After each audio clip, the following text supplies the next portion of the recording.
Hi guys, good afternoon. My name is Victor Modo and you're welcome to a maiden episode of the Midweek show on YouTube with Victor Modo. I'm very, very thankful to everybody that supported this dream and helped us grow over the years. We promise, this is me correcting and fulfilling on my pledge to you guys that we're going to ensure that content is constantly on that page. This is a Midweek show and we're reviewing everything concerning football, topical issues, and we're bringing it to you as raw and as banter-filled as possible. But as usual, I'm not doing this alone. I have, first of all, making his first appearance on our YouTube channel, Damiloju, and I also have Kelvin Ekerete on this one. And at this moment, officially, all holds are removed. Whatever we say, we can say it anyhow we want to do it. Damiloju, how are you?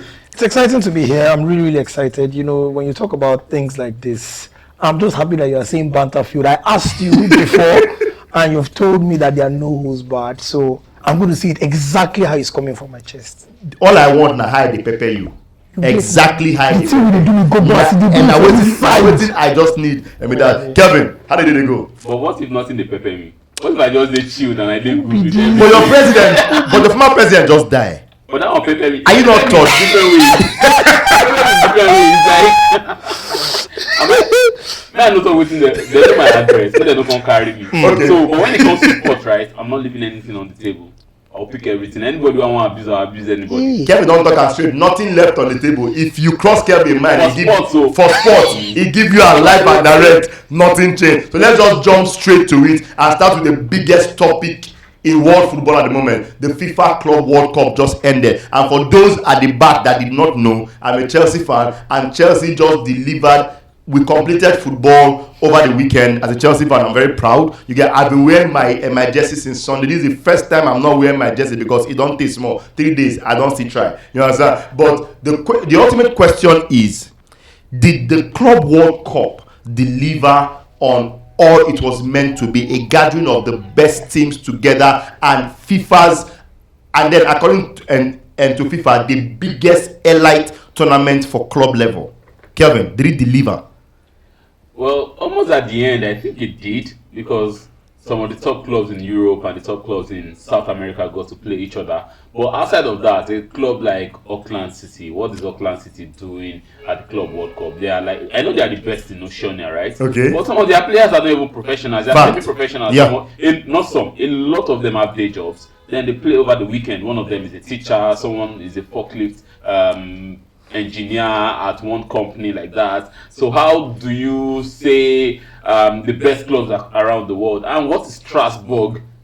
Is it Strasbourg? No, RB Salzburg. Yes, Salzburg. RB Salzburg. Yeah, what is Salzburg doing among the best, clubs when it comes to those are not top clubs. It's a good club. Yes, but those are not top clubs. If you're talking about top clubs, you're talking about clubs like maybe a Liverpool. Just no mention Arsenal here. Make everything no Liverpool, Arsenal. Just no mention Arsenal here. If you like, abuse Arsenal tire. When it comes to relevance and noise and paparazzi, you see, a lot of people, a lot of brands built their brands on dissing Arsenal. Talk Sport for number one. They built their brand. A lot of Nigerian journalists, a lot of them, they were just using Arsenal. See, a lot of Nigerian journalists. Most of them. That's how they build brands. I love Modo. Modo when they call us now when cup day table. Why you they do like this? You know that was technically let's take down all the cup. Why you they do like this? Let's take down all the cups before because they never win anything. You only couple you can't do this. Yeah, but aside from that, I think when it got to the semis, the quarterfinals, it became very, very exciting. The numbers increased. Yeah. The numbers, I think over 81,000 people were at the stadium in that final. For the final, massive, right? But my own, just like our friend Oyiga that was in the studio, it was like when Real Madrid won the Champions League, 2 days later, they had forgotten about it.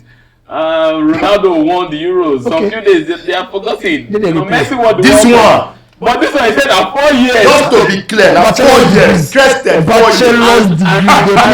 And another thing is, I like the way Chelsea talk about the fact that they've won everything in world football. Sometimes, if you are big, you don't need to win everything. Real Madrid does not need to win Conference League. Why would Real Madrid want to win Conference League or Europa League? I don't understand. That one touched me small. Yeah, it's supposed to touch you. That was the end. But do you think FIFA Club World Cup delivered on its promise? I did, because I was really excited by the Club World Cup. I was very happy by what I saw. First of all, Kevin is saying Auckland City, there was a metric that they used. There was a particular qualification process and they met it. True. So they are there. They are the best of where they are coming from. Fact. They pale in comparison to the rest of Europe. That's what I say. It's just like bringing a West Bromwich out. No, but there was a metric and they qualified. If you wanted the 32 best teams in the whole of the world, you are going to have another kind of Champions League. Fact. Because let's not lie to ourselves. If we're looking at the top 100 clubs in the world, maybe about 80 to 90% of them are going to be in Europe. I like the Club World Cup because a lot of the players that we don't get, it felt like a World Cup. You know when you see a World Cup and you're like, this guy, I remember this guy played for Iran, and then you had the fantastic 2018 World Cup, or this guy that plays for Mexico. Every time it's a World Cup time, we remember Ochoa, the goalkeeper. So you have some of those kind of players. Exactly. At this kind of Club World Cup, you have one or two players that will really stick in your memory, and you remember, 2025, I saw this particular player. The Brazilian teams were really, really exciting. We saw what Botafogo did to PSG. A lot of people did not expect that. Fluminense also got a very brilliant win against Inter Milan. So for me, I am not going to forget the 2025 Club World Cup anytime soon. I am very, very happy about the teams you mentioned and the upsets you mentioned. It's good as you stopped it. It's good as there's another Brazilian team. Apart from Fluminense, there was Flamengo. There was Flamengo. Okay, wait. So, see my question. The main critics of this competition have said it is a competition too many.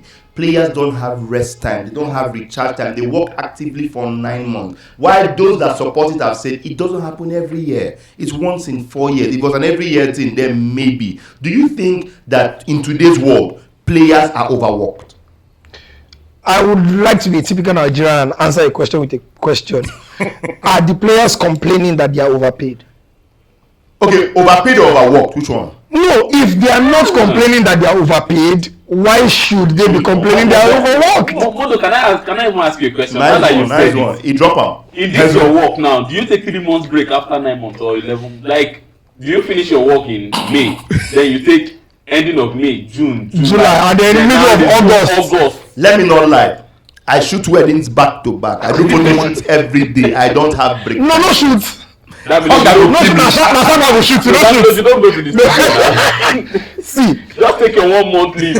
One of the things that's been talked about during this Club World Cup is the $1 billion prize money. Yeah. Modo will know this. Chelsea have earned over $100 million. Amazing. The players are going to get part of the money. Safe, man. I don't hear any complaints regarding the amount that they are going to pocket. Fact. So if you are going to accept the amount of money, you have to do the work. True. Yes, we might say an extra game. If they were so particular about not playing, let them boycott it and forsake the money. And you know, sports now, especially football, is now a business. Yeah. So where the money is at is where those clubs will go to. Fact. You understand? Like, I know club said some things about the Club World Cup, if he was a manager or this or that. Yeah. See, if your club says go for the Club World Cup, and let's even make it light, right? Did Kopama not celebrate the goal he scored? If you don't like the Club World Cup, don't celebrate when you score, right? But the money you get, it takes a whole lot of load off the shoulders of those managing those clubs. Like in terms of salaries, Chelsea might not even bother. Okay, 100 million covers the salary of almost 60% of those players in a year. They've literally repaid Liam Delap and Joao Pedro's transfer fee. Can you imagine just with the Club World Cup? And I think it's a good one. And fans wants to see football every time. That's why in England they play through the winter period, through the Christmas period. Because fans are paying top dollar, top pounds to watch this game. So give them what they want. And another thing, to make it light, Shemin and you like football, go play them now. Straight. The NBA, they play 82 games a season.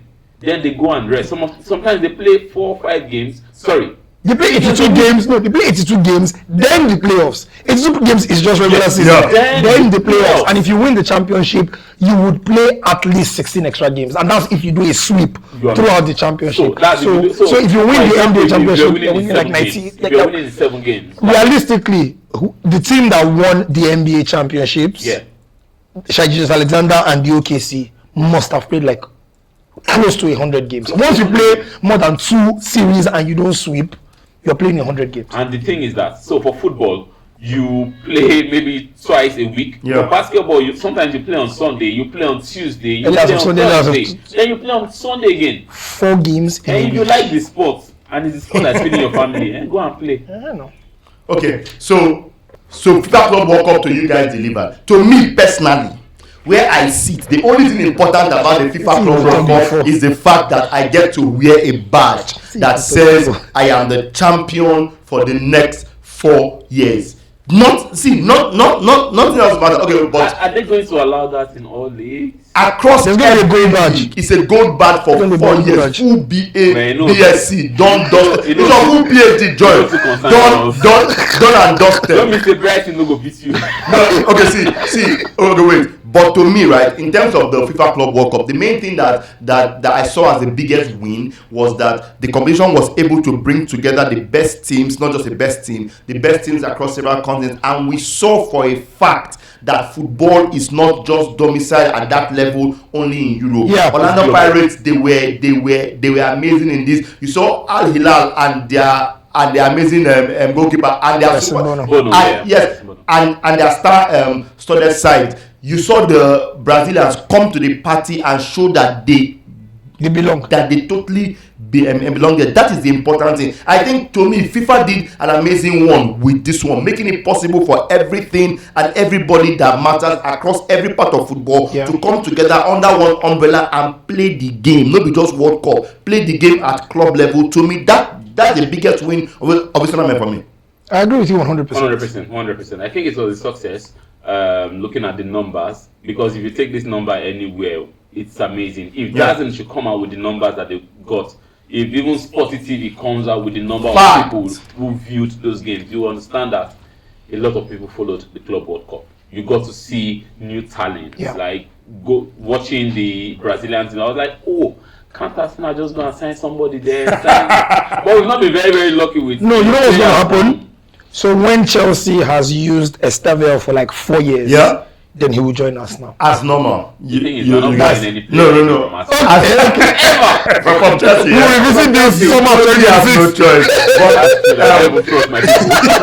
But guys, tell me what you think. How well do you think the FIFA Club World Cup performed? Did it live up to its billing? I would love to hear from you guys. Drop a comment and tell us exactly what you think about this. Nigerians are moving every day and switching clubs for another club. Remember, it is not just a loyalty or career game for players. It should also be a money game. We have Nigerian players that have made amazing moves, but one topic remains unsettled up till now, and that is Victor Osimhen and where he will eventually end up playing his football. There's been reports that Al Hilal came, rejected a couple of times. We had the report that Galatasaray is constantly going back and forth with Napoli, who, according to reports, are doing everything to ordinarily frustrate the deal as it ordinarily is going to be.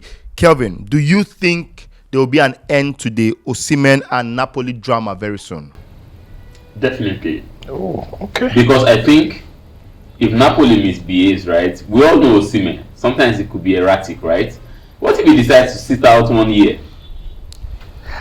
I'm go free. I don't think he will do that. I don't think he will do that, right? He won't do that, but he could also force a loan move. Because if he says maybe the Galatasaray move was a loan move just to settle issues. Now that issue has not been settled. Look at what we are reading, right? Yeah. They want Galatasaray to agree to a sell-on. That is the craziest thing right? So that means you are buying him for 75 million euros. Then when you want to sell him, it makes no sense. It makes zero sense. Apart from the fact that this guy has just 1 year left on his contract. That's why loan doesn't work. He can't go on loan, because if he goes on loan, that's a free transfer at the end of the day. This is another reason I think it's going to be difficult for Osimhen to sit at Napoli. Okay. I know that this is a topic we don't want to discuss. We have to bring out our calculators and pray that we are the 2026 World Cup. Yes. Okay. If for whatever reason we qualify, I do not see it being a sensible move for our leading striker to sit and rot on the bench. No, like be at Napoli and not have any match experience, no football that he has played for over 9 months and then lead us to the World Cup. And I'm sure Osimhen will have that at the back of his mind, which is why, ordinarily, no disrespect to Galatasaray, Osimhen is a bigger player than the club. Let's not even joke. Let's not even joke. At this current moment, he's bigger than the club, but he is willing to join them because he understands the importance of playing time, rather. And that is exactly why I think we are going to have a potential solution to this. Napoli might have to be a lot less stiff. Aside the sell-on clause, another thing that Napoli are looking at is the fact that they want the installments to be paid in total by 2026. No, I think Galatasaray are looking at 2027. Yes. It's a Turkish club. Yeah. Finances in Turkey are not even get, and they speak English. Like that. So it is different for a Turkish club compared to an Italian club.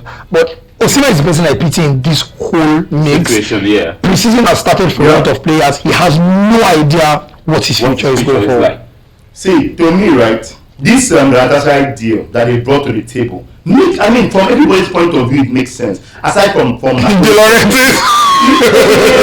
7 million is on the table. It is there. They have met your asking, right? Good, but we say we'll pay this for 20 million now. 40 up front, then 45 up front, and then 30, and then you then say you want it by 2026. I will say we can do 2027, and then your mind then say make you add sell on. I don't get it. But another thing is, why is Osimhen against going to Saudi?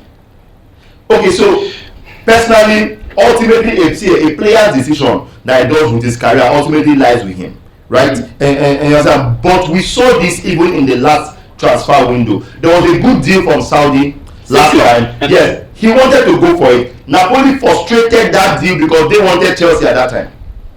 You get it? Did Napoli want Chelsea? Yes. They frustrated that deal because they wanted Chelsea at that time. In short, Jets, they airport, they wait. Napoli, they do what they do. They had extra 5 million on top of the deal already concluded to frustrate that deal. You get Osimhen can say we go question it for a year before the Ghana deal happen, right? See, left to me, we just need to see an end of this debacle. We need our best player playing, right? And quite frankly, anything that involves Osimhen playing is what I want to see. You get whether be it Gala, no, he has said he will never play for Napoli again. Fact. So be it Gala, be it Chelsea, which I very much love. Thank you very much. On top of your Pedro, Dilap and Jackson. No. The singular fact that we were able to call Jackson here. See, we need to arrest that guy that has been playing for us. See, every Chelsea fan needs to arrest him, lock him up, and send him somewhere. Yes, Jackson, we need to arrest Jackson and send him somewhere. You get so I think the Chelsea ship already sailed. The Chelsea ship because they have Dilap, they have come on now. They have this is the degree that was spoken about in the Bible. This is I don't know what do you want to win? You want to win the world? You know you want to go world cup. I would like say, I think I miss the days when big clubs could step up and do big club shit. See Manchester United till today are looking for who will take a pay cut to come and lead their number 9. Money not the day again. In other words, you know the Champions League, you know the Europa. In short, you finish 2 places above relegation. You know the Conference League. And you want an Osimhen to come and play. Not a problem, but you want him to take a pay cut to come out. It makes no sense. That club is not serious. Why United? You guys are not even serious. It really makes no sense. Liverpool wanted their man. Liverpool went and paid the 100 million plus 1.5 million for Florian, and they brought him in. Well, they are not the. And you see what is happening with Isak already. They are already telling Newcastle that, see guys, we have the money. We will break record to bring this guy to our club. Newcastle is like, we want to keep our player. So the same thing we should do to Osimhen. See, Osimhen and I like what Ferdinand has said, right? Yeah. Osimhen can take you from that position from 15 to a Champions League straight up. Definitely. So don't delete that. Don't move around.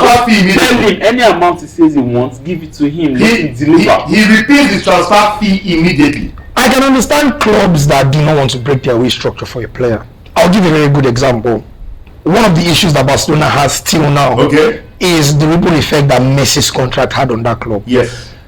I cannot come and say Messi didn't deserve the money he earned at Barcelona. He absolutely earned every single euro. And more. The problem is, if your salary cap was, let's say, 400,000 euros, and then you have someone like Messi, and Messi is earning €1 million, for example.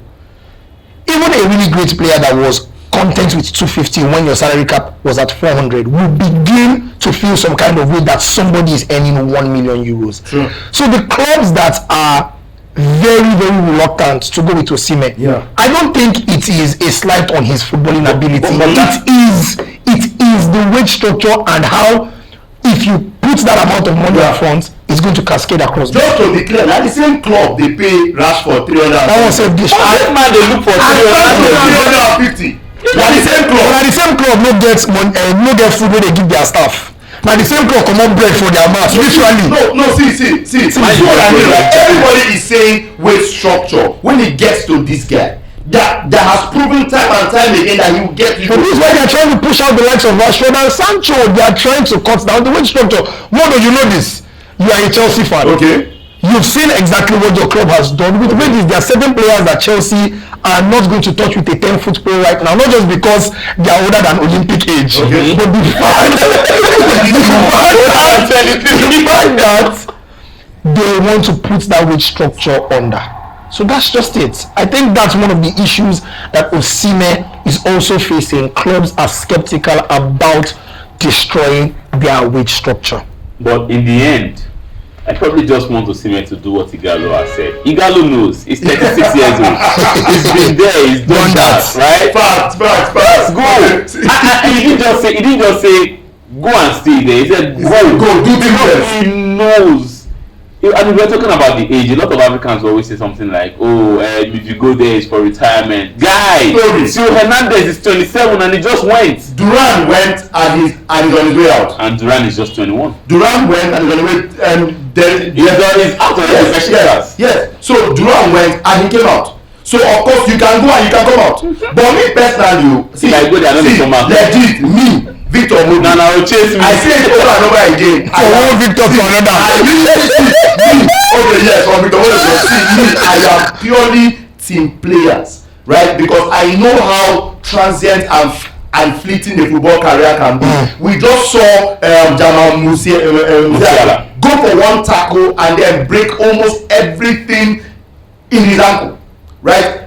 Including an extra bone. These things bother me. I know a footballer can today be on top of his game and then next thing one injury takes it up to back-to-back ACL injuries from starting for Bayern under 23. I don't even know where he's playing right now. So to me, if you see any player that picks, career over money, I get problem with her. Pick the move for your career that makes the most financial sense, because tomorrow morning Osimhen has had career-ending injuries. But that thing on his face, he said this today, he still had screws, about 8 screws in his face. Irons in his face. Yes, holding his face together. So that could have been his career. So Baba, he is right to say I am not cutting 1 naira for anybody, Baba. I won't cut one. No cut anything. I don't cut anything. Collect your full money. If you want me, bring the money complete. Because he knows that tomorrow is not sure. Yeah. It's not sure. And when you're complaining about this money, some players in England, Haaland, after tax, 500. Do you understand? The problem is Man City does not need Osimhen. Man City is a club that would have easily paid the money for Osimhen. I really wish that Liverpool were not hell-bent on Isak, because Liverpool would have been a club that he could join, have Florian's creativity just behind him, and then Salah. Imagine Salah beats Osimhen. I just reasoned why they won't do it. Salah and Osimhen only for AFCON. That's not helpful. You've lost the Four weeks is approximately 7 games. December into early January. That's like 6 games at least. 7-8 games if you run and December. Remember they had Mane and Salah. And they went. So that's why they did not win the league then. That counts. Alright guys, so Again, where do you think Victor Osimhen should play his football next season? I would really love to hear from you. Should it be Galatasaray? Should he stay at Napoli? Is it Al Hilal? Should he come to Chelsea that I earnestly pray that it's probably not going to happen? Or Manchester United will eventually bring the money that he's requesting and make that payment? Where do you think Victor Osimhen is going to play his football next season? The 12 Falcons of Nigeria are currently doing battle in Morocco at WAFCON 2024 played in 2025. The question remains, however, we got 7 points from a possible 9 at the group stages. We played an amazing first game, and then we played 2 games that we might prefer forgetting. Do you think the Super Falcons will be able to get past their next opponent, which is Zambia? Kelvin, shock me. So, if we're looking at the first game we played against Tunisia, I'll say yes. The game against Botswana, I will say no. The game against Algeria, I will also say no. So, these are my reasons. Because if you look at this Zambian side, they've been high scoring. 2 of their players are in the top. 2 of their players have 3 goals. Let me just confirm that. I know Barbara Banda, I can't really pronounce the other names. If I take a look at my program, I should be able to do that. But they have 6 goals from 2 players. How many goals have we scored at this competition? 4.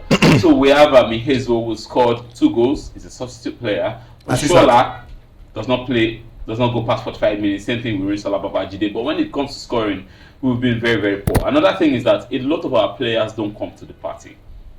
After the first game, all of them just went to sleep. Rashidat Ajibade should be one of our top players, but in midfield, she's been suspect, right? And I'm not saying we won't step up when we meet a better side. Yeah. I know Botswana came with a game plan. They just wanted to They forced us to play nonsense. Yeah, they came to frustrate us, and Algeria also came to get a draw. Okay. But a team looking for a win will probably open the game, and we would be able to play well or something like that. But what if they don't and they want to come and frustrate us? And I don't think we have that. We don't have that. We don't have that creativity to be able to unlock defense. And then we know adapt to the nonsense where they break come. And another thing is some players also need to get their acts together. Player like Alozie, she's our darling, but she's not been darling on the pitch on the field of play. She's been making a lot of errors. He said it. Yes, I know. He said it. It's okay for you. It's okay for you to know that she's a fine babe, but her performances have not been as fine as she looks. They said it. It's okay. It's okay. So that's what I'm saying. Then another thing is that in that midfield, I don't know what they need to do to get things working. I know Abiodun plays very, very, very hard. Same thing with Aide. But I think something needs to be done in that creative aspect. I don't know who they need to bring, but a lot of our players just can't put those passes in the right place. So I have a thought on that, but we have not played any side that boosts of the quality that we are going to play when we face Zambia. Right? So basically, part of the reason why we didn't consider against Botswana and maybe even Algeria is because, quite frankly, they cannot play ball. Right? Now we're about to play against a side that has players that can actually play ball. And score. Will we get past? I'm not confident. I'm not going to lie to you. I was listening to, I think was it Deborah Abiodun or Dimension? One of them was speaking, and then she talked about how they don't think that Zambia is she doesn't think that Zambia is a tough team because they considered goals and we kept 3 clean sheets. I would like to remind you that this is the side that beat us in the 3rd place match at the last WAFCON. And I think we do not look as good. I've said it that the gap has been closing between the Super Falcons and the rest of Africa. It's fact. Kurenaji, I think that's her name, the one that you decided the Zambia lady to avoid. She and Barbara Banda are going to be a thorn in our flesh. I believe our goalkeeper, we have a fantastically terrific goalkeeper in Chiamaka Nadozie. But they know they catch goal now. Go away to internet. They know they catch him. I think you enter my brain. Go away to internet. They know they catch him. I will not lie to you. I am worried that we are, because this Zambian team, they are a side that can give us a run for our money. I was disgusted by our match against Botswana. You know the Algeria match, I can even say we can even stomach we had shots just, but that Botswana game was repulsive. It was so bad. If we play anything close to what we played against Botswana against Zambia, forget it. We are coming back home straight. Okay, so you asked a question that is based on what can be done to make our midfield tick. I have an opinion on this. Fact, very, very direct to the point. You get right now we have 2 problems in midfield. Two. You just want them to bring to No, just wait now. Wait, hold on. Wait. You ask Just question, no, allow me answer. wait. See the problem here. Even against Botswana, we played like the typical Nigerian side across Super Eagles and Super Falcons. We played with too much security. We had Ayinde, we had Deborah Abiodun, Deborah Komot, we had Christy Uchebe and Ayinde. In other words, you had two padlock. You had two padlock in midfield. Good. And now also back to what you said. Rasheedat Ajibade is an amazing player and can play any position for Nigeria. We have seen her play midfield for us and outside. But let us be sincere. Tony Payne playing midfield will give you a lot more fluidity. No, wait. A lot more fluidity going forward. You can hear the pain in his voice as he's saying. So I personally, to me, see, okay, so whoever play midfield is not concerned because I don't think Payne should start, right? But I think Ajibade should be deployed out wide. Now, for me, for that midfield, whatever you do in your defensive midfield, I'll get to that though. But the person that should start in that attacking midfield is yes, now. But see, the girl plays as if she has an extra second on the ball. Before the ball comes, she knows where she's going to, and nobody can read it. That gets good. Fact. She's good. You understand? So left to me, right? If we can trust Deborah Abiodun, because they said according to them 70% of the world is water, the other 30% is covered by Deborah Abiodun. If we can trust her like that, right? Drop Ayinde, play Tony Payne and Jennifer. Yes, so that so we have not just sitting and then you have Tony Payne and Jennifer as offensive. Of which if a job has to be done to help and defense, Tony Payne has shown over and over again that if needed, she can quickly track back. But give us two outlets. Let's be able to connect. You understand? Because you see, over our biggest problem is once the ball gets to that midfield against Botswana, we're watching the game and we're counting. We could not count 5 straight passes. We didn't count 3. We didn't count 3 passes. All of the first time we could not make 5 passes. Let's dwell on that, Botswana. Okay, let us keep on that. But personally, I believe the Falcons can get past Zambia. However, what we need now total shift. Leave that defense as it did, because those who play for the last game against Oja no convince me at all. Those that came in defense did not convince me. Please bring back our sleeve rolling Ashley Plumter. Bring her, make sure just do it straight. Return Alozie to that. Alozie, how are you? Alozie, I bet just try. Get back to the Alozie that we know. In midfield, if you insist on playing Ayinde and Deborah, fine. But on no account should Rashida start in AMF. If you want to maintain that formation, at least put Jennifer in AMF. Then start Ajibade out wide. That is the way we are going. But the biggest question now, however, is I don't think Ihezuo will have the same effect she has coming off the bench if she starts. Another thing I want to add is, can our coach just stop squeezing his face? No, he comes with the brand. If you see that ball, you go smile. Against Botswana, you go smile. You don't smile against Tunisia self. You guys just like this. Guys, the Super Falcons have their biggest challenge in front of them. Zambia is not there to play, and they have shown us before that we are beatable and they can beat us. We just hope that Super Falcons get up tops in this one. But tell me, what starting 11 do you want to see in this game, and how do you think Super Falcons can overcome Zambia in their next game? This was the first, and there will be a lot more on the midweek show. But thank you so much for everyone that's going to tune in, that's going to watch this show, that's going to drop a comment. Thank you so much for the love you have shown for the channel over time. We'll continue to keep growing. We'll grow and keep you engaged. Thank you so much, Damiloju, for joining and the show. Korema, we basically still come out off his street. Thanks, Kelvin, for making the show happen. We wish Super Falcons the best. We wish the Nigerian home-based Eagles that are training currently in Ikene the very best. We wish the under 20 side that are doing battle in Ghana the very best. And we wish WAFCON Super Falcons the best. We need to make Mission X possible. Sign out, guys. We're good.